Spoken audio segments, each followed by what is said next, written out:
వినండి. సో ఇది గుండె కదా. సో ఈ గుండె మీకు తెలుసు, ఇలా చూడండి త్రికోణాకారం ఉందని చెప్పేసి అనుకున్నాం, అంటే ఇలాగా. దెన్ ఇది మజిల్, కంప్లీట్ ఇది మజిల్. టచ్ చేయాలి, టచ్ మజిల్ అనేది తెలుసు, మజిలే కదా. సో మజిల్ ఇది కూడా, ఈ మజిల్ మనం ఏమంటాం, కార్డియాక్ మజిల్ అంటాం, హృదయ కండరం అని అంటాం. అందువల్ల ఇది ఏం చేస్తుంది, నిరంతరం కూడా సంకోచ లేకపోవడాలు జరుగుతుండదు. రెస్ట్లెస్ ఇది, ఎప్పుడు దీనికి రెస్ట్ ఉండదు, కంటిన్యూస్గా వర్క్ చేస్తుంది. సో ఇందులో మనకు కనిపించేది ఈ పార్ట్ మొత్తం కూడా, ఇక్కడ ఏదైతే మనకు కనిపిస్తుంది ఇక్కడ నుంచి ఫ్లో అవుతుంది బయటికి, శరీర భాగాలకు వెళ్ళాలి. ఇదేమో బయట నుంచి తీసుకుంటుంది, అందువల్ల దీనికి ఎక్కువ ఉండాలి. అందుకే ఇక్కడ ప్రెషర్ కూడా ఎంత ఉంటుంది, 120నా 80నా 120 ఉంటుంది. ఏం ప్రెషర్ అంటాం దాన్ని, సిస్టోలిక్ ప్రెషర్ అంటాం. ఏం ప్రెషర్ అంటామా, సిస్టోలిక్ ప్రెషర్ అంటాం. సో ఇది బయట పంపించడానికి తక్కువ ఉన్నా పర్వాలేదు, ఇదైతే మాత్రం ఎక్కువ ఉండాలి. సో అలాగే ఇక్కడ చూడండి, మీకు ఇక్కడ కనిపిస్తుంది చూడండి, ఇక్కడ ఒక చిన్న ఒక ట్యూబ్ లాగా కనిపిస్తుంది చూడండి, ఇలాగా. ఇక్కడ ఒక ట్యూబ్ కనిపిస్తుంది, ఇక్కడ కూడా ఒక ట్యూబ్ కనిపిస్తుంది, ఇట్లా ట్యూబ్ లాగా మనకి ఇలా వస్తుంది అనుకోదా. ఇన్ అండ్ అవుట్ ట్యూబ్స్ అని చెప్పిన, మీకు ఎక్స్ప్లెయిన్ చేసిన. సో ఇన్ అండ్ అవుట్ ట్యూబ్లో కూడా ఇలాగ రెండు ఉంటుంది. సో అదేవిధంగా ఇది తర్వాత ఇది ఇక్కడ మీకు బాగా కనిపిస్తుంది చూడండి, కన్నులాగా. ఇదొకటి నాన్న, ఇదొకటి ఏంటివి కనిపిస్తున్నాను, ఇదొకటి. ఇది ఆరికల్స్, కర్ణికలు అంటాం. దీని ఏమంటామా, కర్ణికలు లేదా ఆరికల్స్ అంటాం. నెక్స్ట్ ఈ పార్ట్ ఏదైతే మనం కట్ చేయాలనో, సో ఈ పార్ట్ మనం ఏమని చెప్తామంటే వెంట్రికల్స్ అంటాం.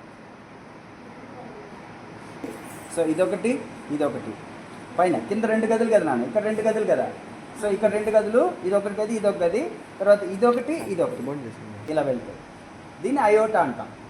యాక్చువల్ కట్ చేశారు దీన్ని, అయోటా అంటాం. ఏమంటాం దీన్ని, అయోటా అంటాం. సో అలాగే దీంట్లో నుంచి దీనిలా వెళ్తారు చూడండి. ఇక్కడ 2 ఉంది కదా నాన్న, ఇది పల్మనరీ ఆర్టరీ, ఇదేంటిది పల్మనరీ ఆర్టరీ, ఇదేమో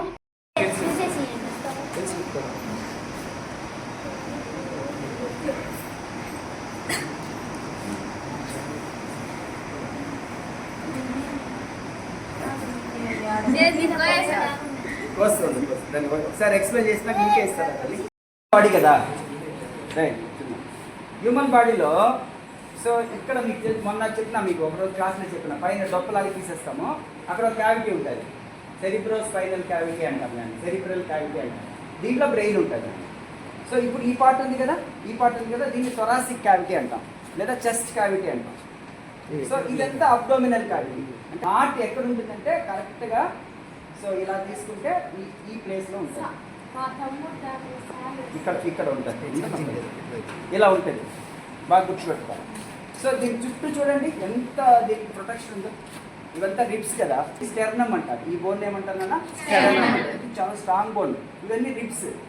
ఈ రిబ్స్ క్లోజ్ చేస్తే దాని లోపల లంగ్స్ అండ్ కిడ్నీ 2 ఉంటాయి.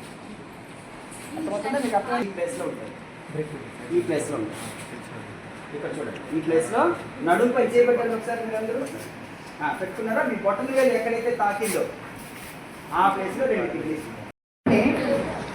మూత్రపిండం అంటారు తెలుగులో. ఇది వచ్చి బీన్ షేప్లో ఉంటుంది. ఏ షేప్? అంటే చిక్కుడు గింజ ఆకారంలో ఉంటుంది. కరెక్ట్గా మీరు ఇలా పెట్టుకొని ఇలా గీస్తే కూడా అది చిక్కుడు గింజలాగానే వస్తుంది.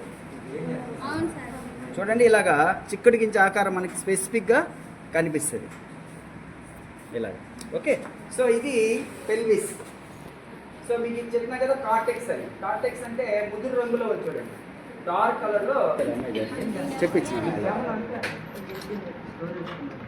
వేసుకున్నాం కదా, ఇలాగా త్రిభుజం లాగా వేసినాం చూడండి, పిరమిడ్స్ లాగా ఉంటుంది చెప్పేసి, అవన్నీ కూడా మీకు కనిపిస్తుంది కదా దీంట్లో. ఇలా కనిపిస్తుంది చూడండి. ఓకే, ఇలా ఉంది కదా, ఇలా ఉంది, ఇలా కనిపిస్తుంది. సో ఇది